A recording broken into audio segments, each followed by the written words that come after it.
Stranger in Paradise. 1. They were brothers. Not in the sense that they were both human beings, or that they were fellow children of a creche. Not at all. They were brothers in the actual biological sense of the word. They were kin, to use a term that had grown faintly archaic even centuries before, prior to the catastrophe, when that tribal phenomenon, the family, still had some validity. How embarrassing it was. Over the years since childhood, Anthony had almost forgotten. There were times when he hadn't given it even the slightest thought for months at a time. But now, ever since he had been inextricably thrown together with William, he had found himself living through an agonizing time.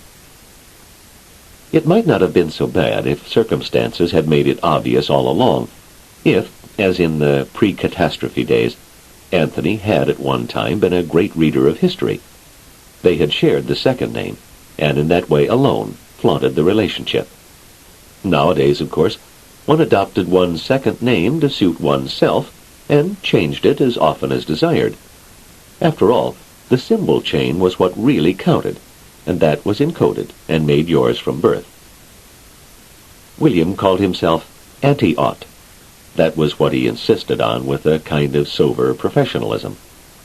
His own business, surely, but what an advertisement of personal poor taste. Anthony had decided on Smith when he had turned 13, and had never had the impulse to change it. It was simple, easily spelled, and quite distinctive, since he had never met anyone else who had chosen that name. It was once very common among the pre-cats, which explained its rareness now, perhaps. But the difference in names meant nothing when the two were together. They looked alike. If they had been twins, but then one of a pair of twin fertilized ova was never allowed to come to term, it was just that physical similarity occasionally happened in the non-twin situation, especially when the relationship was on both sides.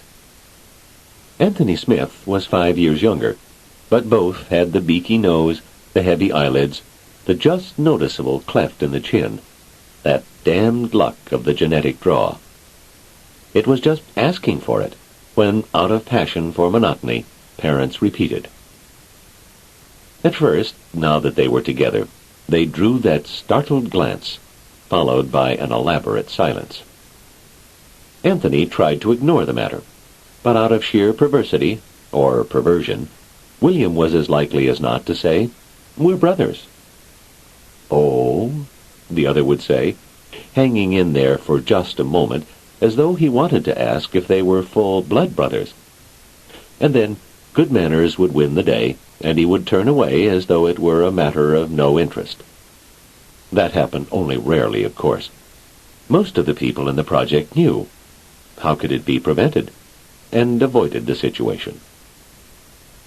Not that William was a bad fellow. Not at all. If he hadn't been Anthony's brother, or if they had been, but looked sufficiently different to be able to mask the fact, they would have gotten along famously.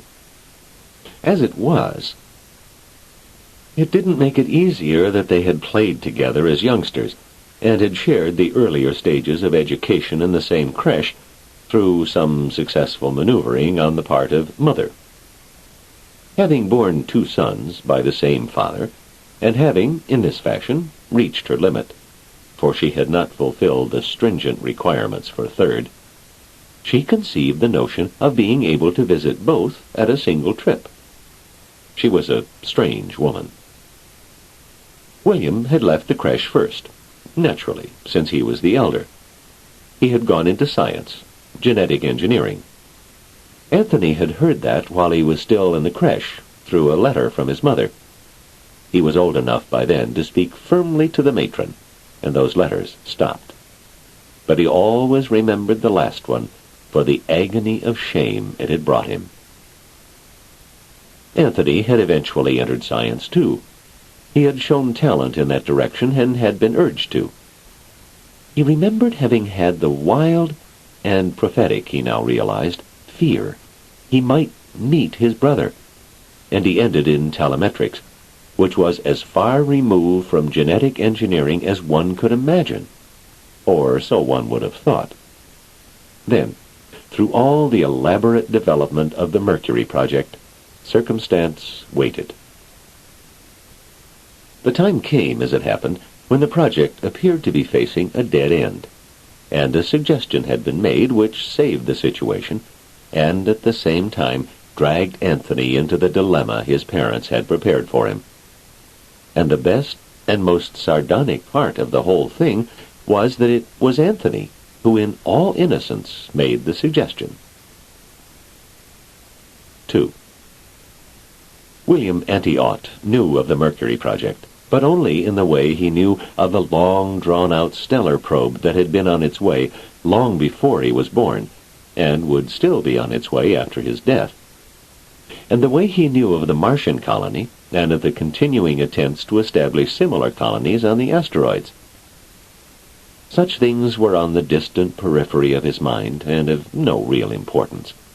No part of the space effort had ever swirled inward closer to the center of his interests, as far as he could remember, till the day when the printout included photographs of some of the men engaged in the Mercury project. William's attention was caught first by the fact that one of them had been identified as Anthony Smith. He remembered the odd name his brother had chosen, and he remembered the Anthony. Surely there could not be two Anthony Smiths. He had then looked at the photograph itself, and there was no mistaking the face. He looked in the mirror in a sudden whimsical gesture at checking the matter. No mistaking the face. He felt amused, but uneasily so, for he did not fail to recognize the potentiality for embarrassment.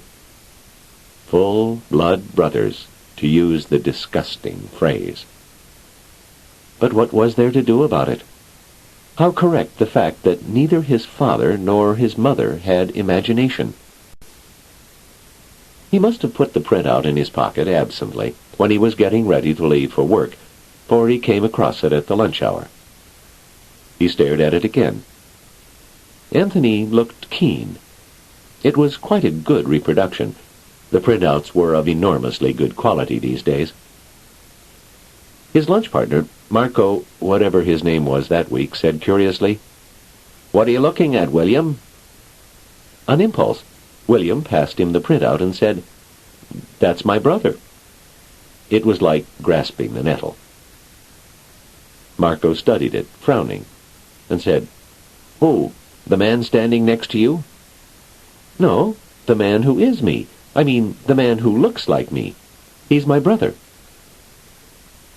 There was a longer pause this time.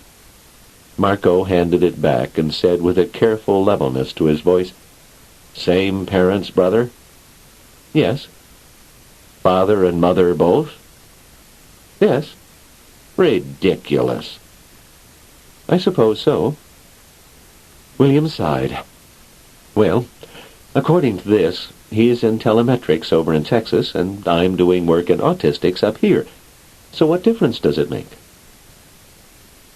William did not keep it in his mind, and later that day he threw the printout away. He did not want his current bedmate to come across it. She had a ribald sense of humor that William was finding increasingly wearying. He was rather glad she was not in the mood for a child. He himself had had one a few years back anyway. That little brunette, Laura or Linda, one or the other name, had collaborated. It was quite a time after that, at least a year, that the matter of Randall had come up. If William had given no further thought to his brother, and he hadn't before that, he certainly had no time for it afterward. Randall was 16 when William first received word of him. He had lived a life that was increasingly seclusive, and the Kentucky creche in which he was being brought up decided to cancel him. And, of course, it was only some 8 or 10 days before cancellation that it occurred to anyone to report him to the New York Institute for the Science of Man. The Homological Institute was its common name.